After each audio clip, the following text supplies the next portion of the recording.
Hey there. So we built this Webflow site for one of our clients, and then they wanted to do some AI stuff and without needing to do anything outside of Webflow. So instead of Webflow, we built this referral node generator.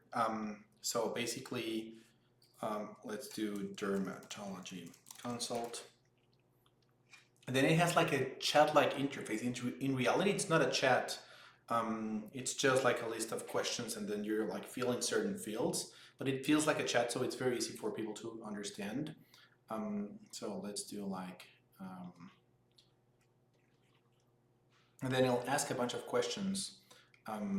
So I'll just copy paste these results. So people can mention everything that's happening to their pet, right?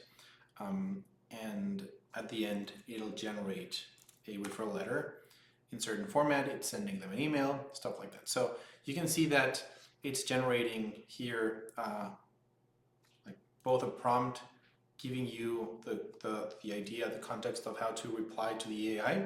And at the end, we're saving all of these answers from the user in a table in the backend and generating both a PDF that we're sending to their emails.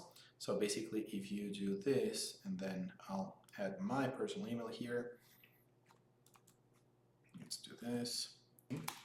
I will get an email with a referral letter, and I can also get like all of my notes here.